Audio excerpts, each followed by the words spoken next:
conhecido, então vocês vão ter essa oportunidade. Amém por isso? Amém. Então temos quórum, né? Se temos quórum, vamos continuar aqui. Obrigado ao meu tangedor aqui, só um pouquinho mais baixinho, você vai ganhar um beijo depois. Né? Pelo sorriso ele está carente. Né? Final da reunião, todo mundo dando um abraço e um beijo nele. Ao pastor Itamar, né? Que é o pai do Guilherme, a mãe do Guilherme. Mas o senhor orou muito para casar, né? Mas o senhor deve ter subido um monte, descido um monte, porque ela é muito bonita, né? Campanhas e mais campanhas. Eu acredito no senhor, eu tenho certeza, está vendo? Isso aí funciona, ora bastante. Ele era músico, nem tudo é perfeito, né? Brincadeira. Meninos e meninas, permitam-me chamar assim, vocês, meninos e meninas, aí com muito carinho, tá? E eu já me emocionei aqui hoje em dois momentos. Um ali na mesa, ouvindo a história do pastor Jefferson, né? Agora que eu estive perto dele, que eu vi bonitinho. Eu lá em Camboriú, um toquinho de gente desse tamanho, né? Pulando igual um milho de pipoca em panela quente. E hoje, um homem casado, influente, Deus te abençoe. Também oro muito, porque a moça, as mulheres que não têm orado muito, né? Porque faz parte. Eu nem vou falar do pastor Guilherme, porque ele é meu anfitrião, e uma foi ali quando eu vi a sua história, e a outra foi durante esse louvor, porque eu estava adorando a Deus também, e quando eu olhei vocês, eu vi uma tudo tão bonita, tão especial, eu falei, Senhor, me deixa ser sua boca para falar com eles, me deixa conduzi-los aqui por pelo menos alguns minutos pelo caminho da história. Eu sou assembleiano de natureza, me converti muito cedo, me converti com 13 anos de idade, e com 14 anos eu comecei a pregar. Já pregava com 13 anos. Eu vim do catolicismo. No catolicismo eu fui coroinha na igreja católica. Fui coroinha lá na paróquia Cristo Rei. E o padre Ângelo, que Deus o tenha, pense num homem bravo. Um dia eu escutei uma voz me chamando dentro da igreja católica. E eu fui falar com o padre, mas ele estava dando atenção para um monte de gente, e eu era muito pequeno, eu sofria de inanição, menino muito pobre, e como ele não me enxergava, eu peguei a batina dele e puxei. Como a batina dele era uma batina de uma paróquia pobre, rasgou, e quando rasgou eu deixei o padre quase pelado. Ele estava usando a gente chama de cerola, um cuecão desse tamanho, vermelho com bolinha branca. Eu dei tanta risada que eu só senti o vento da mão do padre passar. Então, se me pega, eu acho que eu não estava aqui hoje. E saí correndo e não consegui perguntar para ele quem é que tinha falado comigo naquele lugar. E era a voz de Deus me chamando para uma grande obra. Pastor, dentro da igreja católica, sim, antes que a lâmpada se apague, às vezes Deus entra dentro de um santuário que está perdido, só para dar um grito e dizer assim: Samuel, Samuel. E Deus só espera que o Samuel grite: fala, Senhor, porque o teu servo ouve. Amém? Samuel de Deus aqui. Amém. Então a minha vida começa assim. Eu começo a pregar com 14 anos. Com 15 anos eu já pregava em congressos de jovens. É claro que não pregava com a cultura bíblica que tem hoje, com a experiência, mas já pensava nos meus primeiros passos. Me casei com 19 anos de idade, porque a Assembleia de Deus não consagrava o obreiros solteiros. E logo que me casei, fui consagrado ao diaconato e passei por toda aquela hierarquia de igreja antiga, né? Diácono, presbítero, e evangelista, pastor, e etc, etc. E como eu comecei a pregar muito cedo, eu fui um problema para as Assembleias de Deus. O pai do pastor Guilherme deve se lembrar disso. Os líderes assembleianos nunca me aceitaram muito bem, porque eu vivia acima do meu tempo, ou além do meu tempo. Imagine vocês que eu fui o primeiro assembleiano, Jesus, esse microfone. Eu fui o primeiro assembleiano a pregar com uma pulseira no braço, numa época em que isso era considerado pecado. E eu tive amigos que foram excluídos da igreja porque usavam uma pulseira. Só ligar isso aqui.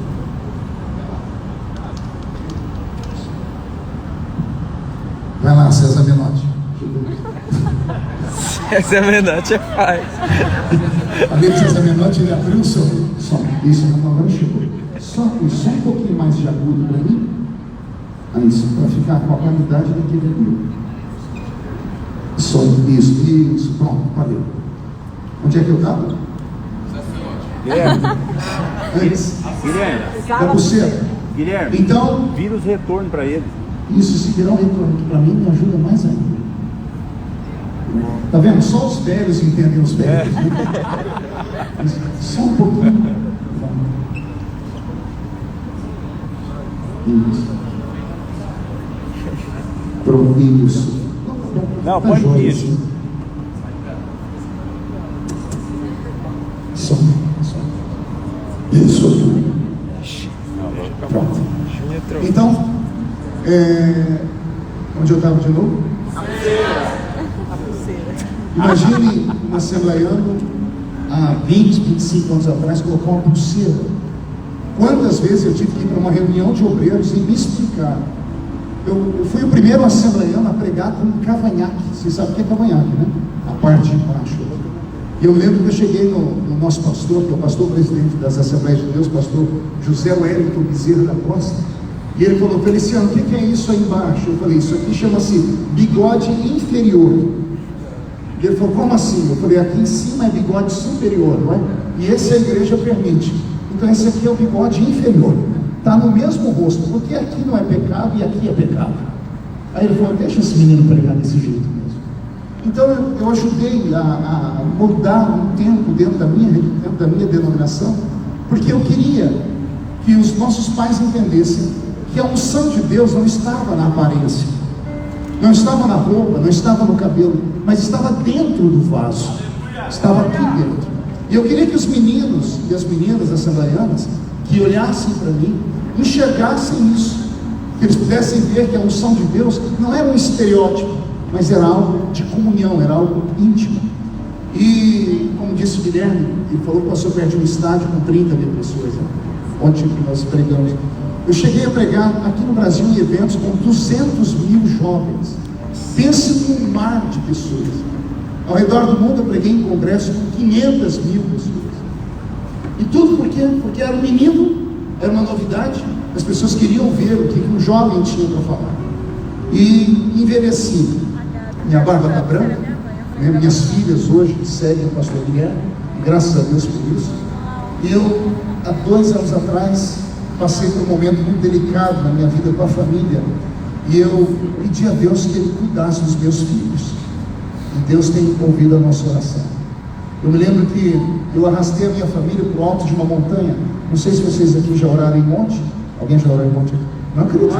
Vocês moderninhos assim, bonitinhos, já subiram um monte? Praise the Lord. Glória a Deus por isso. As minhas maiores experiências foram no monte. Então deixa eu contar a história direitinho para vocês. Eu estava em casa, Guilherme, eu moro numa casa muito grande. Para falar com a família só via telefone. As meninas, depois que deixam de ser crianças, se tornam adolescentes, e adolescentes têm o seu mundo, né? O seu universo. O universo delas era isoladinho. Eu estava deitado no meu quarto, dobrei meu joelho para orar, e o Senhor falou comigo: e os seus filhos? E aquilo não saía mais na minha cabeça: e os seus filhos? Aí eu liguei para as meninas, falei: está tudo bem? Elas responderam no automático: está tudo bem, papai. Desliguei o telefone. Daqui a pouco eu fiquei mais incomodado, dobrei meu joelho, eu não sabia o que era. O Espírito Santo estava me levando para um encontro que eu jamais imaginei que ia ter com Ele. E o Senhor falou comigo: eu preciso das suas filhas. E eu falei: o que eu faço? Porque eu cuidei dos filhos dos outros a vida inteira. Minha filha mais velha tem 25 anos, a Karen. Eu participei de 2 aniversários da minha filha.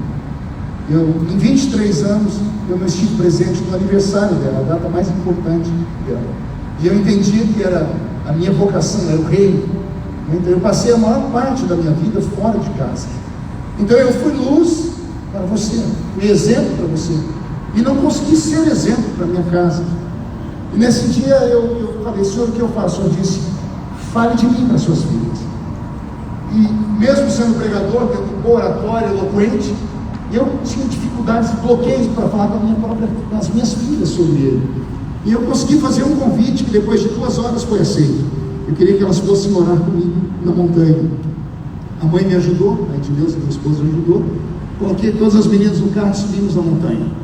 Chegamos lá no monte. Eu fui contar para as minhas filhas as grandes batalhas que eu tive ali e as grandes vitórias que eu tive naquele lugar. Depois disso, as 4 mulheres da minha vida, as 3 filhas e a esposa, ajoelharam. Quando eu fui ajoelhar, o Senhor disse: fique de pé, você é o sacerdote do lar, você tem que ganhar essa guerra, porque ela é muito pesada, algo novo está acontecendo aqui. E eu batalhei, eu guerrei. Começamos a orar 1 da tarde, 3 horas da tarde eu estava suado, eu rolei no chão, eu peguei terra do chão, joguei na cabeça, imitando os profetas do Velho Testamento. Eu acho que eu apavorei a minha família, que elas nunca viram aquilo, elas tornaram a gritar, não sei se de desespero, se de alegria, se de medo, né? Não sei se elas estavam achando a cena, como vocês dizem, muito sinistra, né? E foi assim que Deus me deu uma tarde única.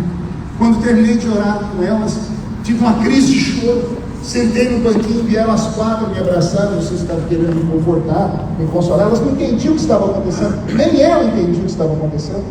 E quando terminei aquilo, eu falei: vamos fazer uma oração para encerrar.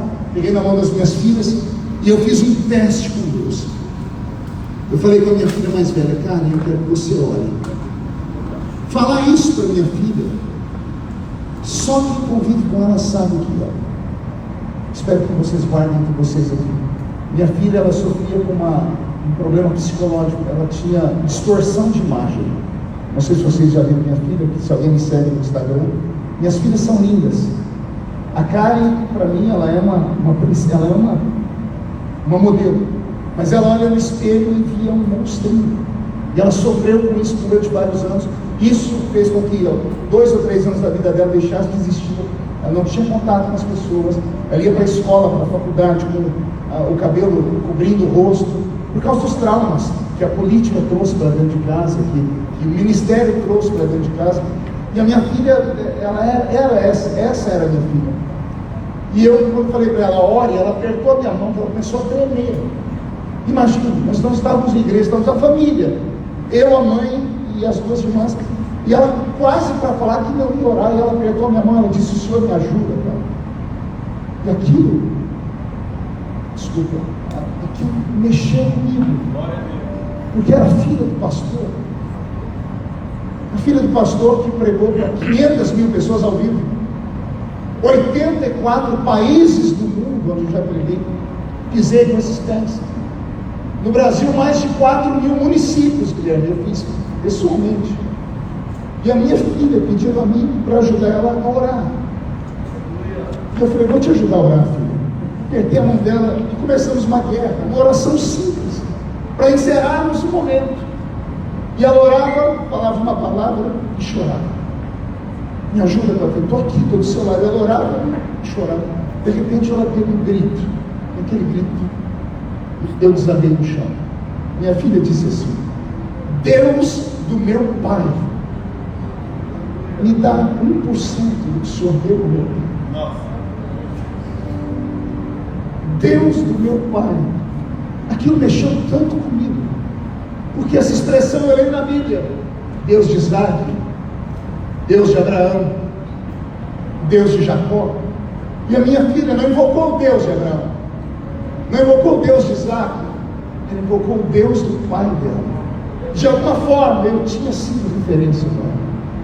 E ela pediu não o dobro da unção que Deus havia me dado. Ela pediu: pastor, 1%. E eu dobrei o meu joelho e agarrei ela pelas pernas e disse: Deus não te dará 1%, Deus te dará o dobro, se você buscar, se você se dedicar. Aleluia. Eu estou repartindo essas experiências para vocês verem que pastor também é gente, que nós também temos os problemas, e que o que cada um de vocês tem é algo tão especial, é tão único. Deus visitou cada um de vocês em cada uma de suas denominações. Cada um de nós temos uma experiência pessoal. Deus não nos fez em série. Nós não somos como um carro que sai da General Motors com defeito e a empresa precisa acionar a Rede Globo e dizer: todas as pessoas que compraram um carro ano tal, modelo tal, por favor, levem a concessionária para fazer um recalque que deu um defeito na rebimboca da parafuseta, e todos os carros têm defeito. Nós não fomos feitos em série. Cada um de nós foi feito em um tempo. Você é um sonho de Deus materializado. E não importa a forma que Deus usou para te trazer ao mundo. Digo isso porque houve um tempo na minha vida que, por conta da minha história passada, eu nasci com 8 buracos feitos na minha cabeça pela agulha de tricô da minha mãe. Eu não tenho pai, Meu nome no documento de família só tem o nome da minha mãe. Eu fui cortador de cana, a gente morava em 12 pessoas em 2 cômodos. E querendo ou não, todo o nosso passado reflete sobre o nosso futuro. Foi Freud quem disse isso. Freud, o psicanalista austríaco, disse que tudo que você vê, tudo que você ouve e tudo que você sente, de 0 a 7 anos, vai ser a base da construção da sua personalidade. E de 7 a 12 anos, a base da construção do seu temperamento, do seu caráter, melhor dizendo. Então nós somos uma construção. Tudo que nós somos hoje é retrato do que vimos, ouvimos e sentimos. Então eu tinha todos esses traumas e Jesus foi vencendo, derrubando um a um. E depois que eu venci tudo isso, consegui alcançar o lugar que eu alcancei hoje. Vocês que estão aqui agora me ouvindo, para você trouxe Bíblia, você tem a Bíblia no celular, abra a Bíblia aí. Primeira Epístola de São Paulo aos Coríntios, capítulo de número 10. Aleluia. Primeira Epístola de São Paulo aos Coríntios, capítulo 2, versículo de número 9.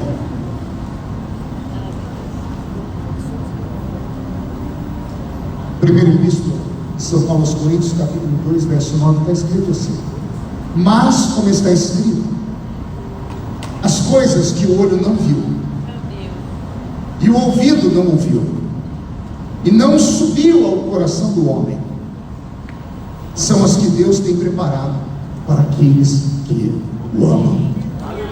Amém? Paulo está chamando aqui a realidade algo de maluquice, porque isso aqui é esquizofrenia, isso aqui é loucura, isso aqui é desalento à psique humana.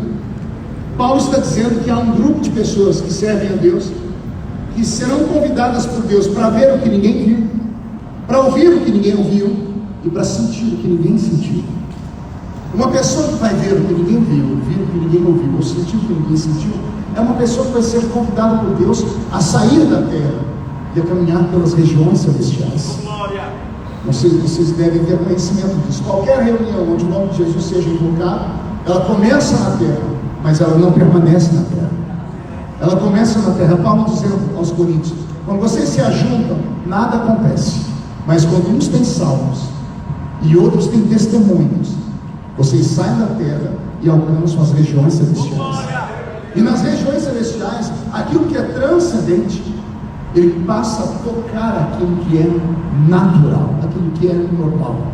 Por isso a nossa fé pentecostal, neopentecostal, carismática, nos faz vermos coisas que ninguém viu.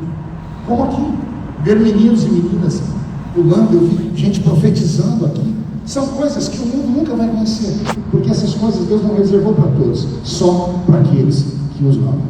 Eu tenho certeza que todos que estão aqui amam a Deus, amém? Amém. A minha palavra profética para vocês é essa: se deixem ser usados por Deus. Não deixe nada, nem ninguém se intrometer entre aquilo que Deus sonhou para você e aquilo que você deseja de Deus. Homens podem tirar aquilo que homens dão. A religião tira aquilo que a religião dá. Aquilo que Deus dá, não tem homem que tire. A consagração verdadeira não vem de homens. Homens apenas confirmam. A consagração verdadeira vem do céu. Eu tenho certeza que alguns de vocês aqui foram consagrados no ventre da mãe. Agora, o que fazer com essa unção que é o perigoso. É você saber que dentro de um vaso de barro habita uma joia eterna. Deus é um ser maluco, só pode ser maluquice, porque qualquer pessoa que tem uma joia infinitamente poderosa e valiosa vai colocar em um banco ou em um cofre, vai mandar para fora do país. Mas aí vem Deus, pega tudo que ele tem de riqueza e coloca dentro de um vaso de barro. Está dentro de você a maior de todas as riquezas. Vocês podem mudar não apenas a sua geração, vocês podem mudar o contexto espiritual do planeta Terra inteiro. Napoleão Bonaparte disse assim uma vez: me dê 100 homens de guerra e eu ganho o mundo para a França. Eu digo aqui, me dê entre vocês 10 possuídos pelo Espírito Santo E nós vamos virar o Brasil de cabeça para baixo. Vamos colocar Jesus no lugar devido, que é o coração das pessoas. O Espírito Santo é real. Ele não é uma coisa. Ele não é um vento. Ele não é óleo. Ele não é água. Ele não é sopro. Todas essas coisas são símbolos dele. Ele caminha pela terra como vento que ninguém consegue perder. Ele purifica como purifica a água. Ele impõe respeito como impõe respeito o fogo. E ele cura como cura o óleo. Mas ele não é óleo, ele não é água, ele não é fogo. Ele é uma pessoa. E como pessoa, ele tem atributos de uma pessoa. E o que o Espírito Santo mais quer manter conosco é uma comunhão. Foi assim que Deus me levantou, buscando a presença dele, ouvindo pregadores que tinham muito mais experiências, alguns inclusive americanos, que falavam tanto sobre essa pessoa, essa figura linda do Espírito Santo. E quando eu me aproximei dele, ele me deu essa oportunidade de fazer alguma coisa pelo reino. Busquem o Espírito Santo. Sejam meninos e meninas para frente, só não deixem Jesus para trás. Sejam modernos.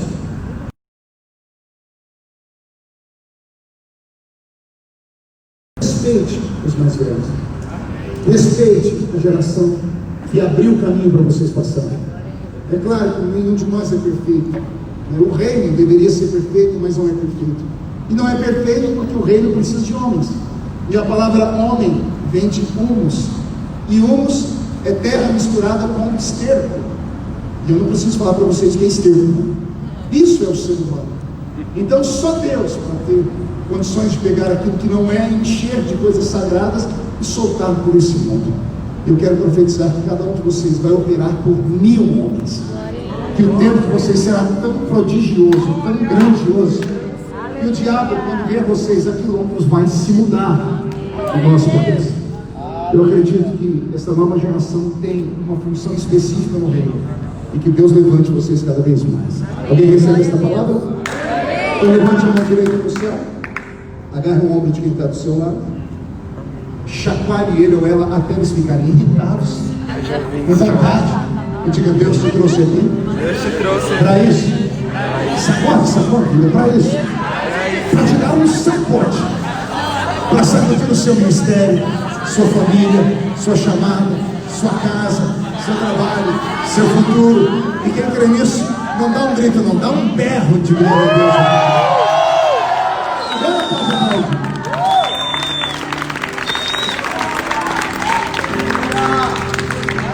Pentecostal que não faz barulho. Política.